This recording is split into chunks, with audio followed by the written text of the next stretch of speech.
Welcome back to the Historic Horizons today.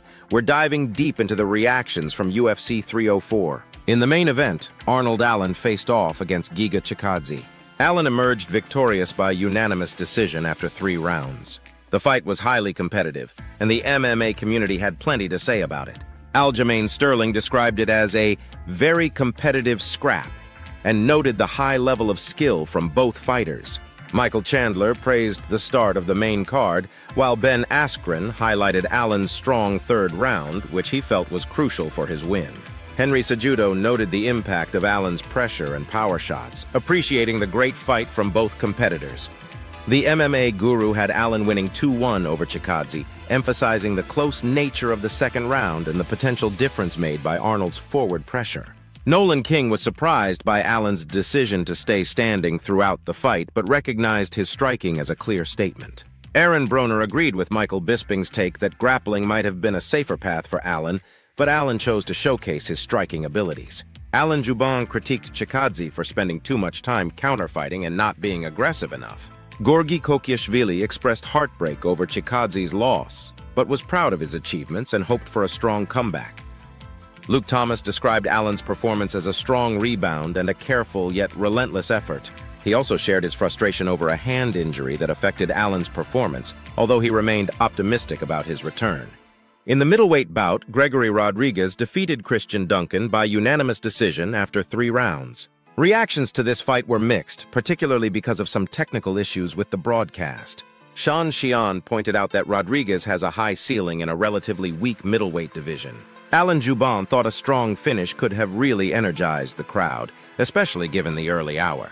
The ESPN+ broadcast faced significant issues during this fight, with Ben Folk noting various technical problems and Luke Thomas highlighting missed moments and audio issues.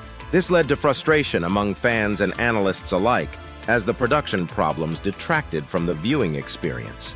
Paddy Pimblett made a significant statement by choking out Bobby Green in the first round. The MMA community was abuzz with praise for Pimblett's performance. Michael Chandler and Aljamain Sterling were both impressed by Pimblett's performance, with Sterling noting the impressive nature of the win. Gilbert Burns and Kevin Holland also chimed in, recognizing Pimblett as a formidable fighter. Henry Cejudo was surprised by the quick finish, but acknowledged Pimblett's skills. Derek Brunson and Alan Jouban noted that Green's attempt at a takedown led to his downfall, with Jouban suggesting that Green was already out when the armbar was applied. Luke Thomas described the submission as lightning fast and praised Pimblett's quick work. Billy Quarantillo and Brad Tavares echoed the sentiment that Pimblett looked like the real deal. Shaheen Al-Hadi and Ben Folk analyzed Green's approach and the tactical errors that led to his defeat. Lon Murphy criticized Green's decision to shoot for a takedown against a strong submission artist like Pimblett. Brendan Schaub declared Pimblett's arrival as a significant force in the UFC, comparing him to Conor McGregor. Tom Aspinall's knockout of Curtis Blades in under a minute was a highlight of the night. Reactions were overwhelmingly positive for Aspinall, though some had critiques of the early stoppage. Moraes Dvalishvili and Henry Cejudo both commented on the quick nature of the fight, with Cejudo admiring Aspinall's lightweight-like movement. Megan Anderson was enthusiastic about Aspinall's performance and called for a unification fight. The MMA guru and Dan Hardy both suggested that Aspinall should now face John Jones. Elaine Sterling and Ben Askren supported this call for a high-profile matchup, while Alan Jouban described Aspinall as the baddest man on the planet. Ben Folk highlighted the brevity of the fight, noting Aspinall's precise execution. Brendan Schaub argued that Aspinall is currently the best heavyweight in the UFC, and questioned the logic of comparing him to John Jones, who has had limited heavyweight experience.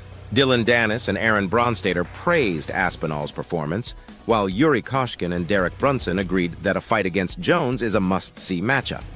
In the welterweight division, Belal Muhammad defeated Leon Edwards by decision after 5 rounds, claiming the title. The MMA community had a lot to say about Muhammad's performance and the outcome of the fight. Michael Chandler and Aaron Braun both praised Muhammad for his performance, with Braun predicting that Muhammad would become the new UFC welterweight champion. Mor Evloev celebrated the victory as a win for Palestine, acknowledging Muhammad's significant achievement. Anthony Pettis and Platinum Mike Perry also recognized Muhammad's win, with Perry noting the close nature of the fight. Dylan Dennis commented on Dana White's reaction, and Megan Anderson highlighted Muhammad's improved game plan since their last fight. Henry Cejudo and Derek Brunson both praised Muhammad for sticking to his game plan and executing it effectively. Sadiq Yusuf and Darren Elkins congratulated Muhammad, while Shaheen Al-Hadi critiqued the online behavior of fighters and suggested it might be linked to winning titles. Dan Hardy and Ben Folk discussed the fight's impact and the implications for future matchups in the welterweight division. UFC 304 was a night full of action, with each fight sparking significant discussion and analysis. From Arnold Allen's tactical victory over Giga Chikadze to Paddy Pimblett's impressive submission of Bobby Green, and Tom Aspinall's lightning-fast knockout of Curtis Blades, the event delivered memorable moments. Belal Muhammad's win over Leon Edwards marked a significant change in the welterweight division, and the community's reactions reflect the excitement and analysis that such high-stakes fights generate. The event showcased the depth and unpredictability of MMA, leaving fans and analysts eager for what's next in the world of UFC. That's a wrap on UFC 304. Thanks for watching and joining us for the reactions. Don't forget to like, comment, and subscribe for more updates and breakdowns. Until next time, keep the fight spirit alive!